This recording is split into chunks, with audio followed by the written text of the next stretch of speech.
হজরত ওমর রাদিয়াল্লাহু আনহা বলেছেন যে তোমার দোষ ধরে বন্ধু সেইজন।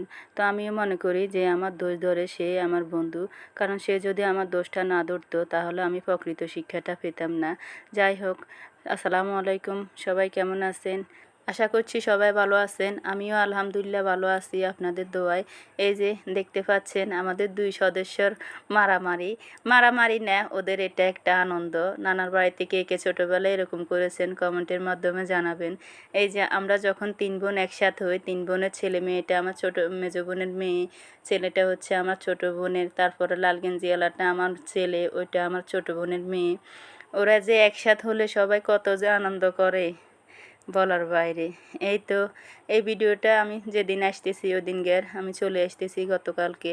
মেয়েরা বাপের বাড়ি থেকে আসার সময় কত কিছু যে নিয়ে আসে বলার বাইরে। মানে আমার মা পারে না পুরা বাড়ি যা আছে সব কিছু গাট্টি ফাট্টা বাঁধি দিব, এরকম অবস্থা। আমার মনে হয় মায়েরা এরকমই হয়, মানে মেয়েরা চলে আসার সময় মায়েদের ভালোবাসার আর শেষ নেই। এটা নে ওইটা নে সব কিছু নে, মানে এই যে একটা ভালোবাসা, আহারে মা বাবা যখন মরে যাবে তখন কে আমাদেরকে এই ভালোবাসাটা দিবে? দুনিয়ার সব মায়েরা মনে হয় এরকম। যাই হোক, এটা আসার পরের দিনের ভিডিও, মানে এটা আজকের ভিডিওটা। দুপুরবেলা রান্না বান্নার একটু আয়োজন। এই পাঙ্গাস মাছগুলো দিয়ে আমি একটু আলু দিয়ে রান্না করব। আমার ছেলেরা আলুটা খুব পছন্দ করে। তো পাঙ্গাস মাছ দিয়ে যদি এভাবে আলু দিয়ে রান্না করি, ওদের খুবই পছন্দের খাবার। একটু পাতলা করে ঝোল করে রান্না করব, কারণ ডাল রান্না করব না। ঝোল থাকলে খেতে ওদের কাছে একটু ভালো লাগবে। এই তো রান্নার পরে কালারটা ঠিক এরকমই হয়েছে। এই যে গতকালকে যে মা বাবার ভালোবাসা নিয়ে আসছি বস্তাবন্দি, সেই ভালোবাসাগুলো এখন বের করতেছি। কালকে আসার পরে এগুলো এমনি রেখে দিছি, আর করি নাই, বস্তা টস্তা আর খুলি নাই। এখানে কি কি আনছি এখন আপনাদেরকে দেখাই। আমাদের গাছের কাঁঠালগুলো এত মিষ্টি, এত সুস্বাদু, মাশাআল্লাহ। সব গাছের কাঁঠালগুলো খুবই মজা। কাঁঠালগুলো বেশি বড় না, ছোট ছোট, তারপরও আলহামদুলিল্লাহ আমরা সবাই শুকরিয়া, কারণ একটা ভাঙলে একসাথে এক বসাতে খাওয়া হয়ে যায়।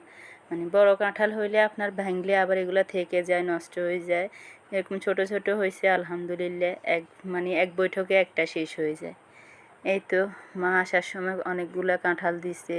তারপরে এই যে লাল আলু, কোন দেশে কি এই আলু নামে চিনেন এগুলো একটু কমেন্টের মাধ্যমে জানাবেন। আমাদের নোয়াখালীতে আমরা এগুলোরে লাল আলু বলি, আবার অনেকে সাগর আলুও বলে।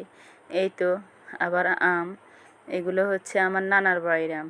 এবছর আমাদের বাড়িতে কম ধরছে, তো আমার মামিরা পাঠাইছে এই আমগুলো। নানার বাড়ির ভালোবাসা, বাপের বাড়ির ভালোবাসা সব আপনাদের সাথে শেয়ার করতেছি। এই রসুনগুলো অবশ্য আমি আমার বাবার হাতে কিনে নিয়ে আসছি। মানে আমার সংসারে ভারী ভুরি যেসব বাজারগুলো, এগুলো আমি বাবার হাতেই করাই। মানে বাবার জন্য নিয়ে আসতে যাই, তখন আমিও বলি আমার জন্য নিয়ে আসতে, তো আনে। আমার মা বাবা চিরদিন বাঁচি থাক এই কামনাই করি, দীর্ঘ হায়াত আল্লাহ দান করুক, এটাই। তারপর এই যে এগুলো বের করার পর দুপুরে রান্নাবান্না এখনও শেষ করতে পারি নাই, বাকিটা আবার শুরু করলাম। এই যে আজকে পটলগুলো এভাবে ভাজি করব। এভাবে যদি আপনি কেটে কেটে পটলটা ভাজি করেন, খেতে খুবই মজা হয়।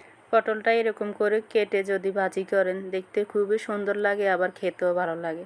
তো এই তো আমি অল্প এক চিমটি হলুদের গুঁড়া, এক চিমটি মরিচের গুঁড়া, অল্প একটু রসুন, এগুলো দিয়েই আমি পটলটা ভাজি করে নিব। আর অল্প এক চিমটি জিরের গুঁড়া দিব, লবণ দিব, আর বেশি কিছু দিব না এখানে। তো যাই হোক, এখন এগুলো খুব সুন্দর করে মেখে নিব। এই যে দেখতে পাচ্ছেন আমি খুবই সুন্দর করে এগুলো মেখে নিচ্ছি।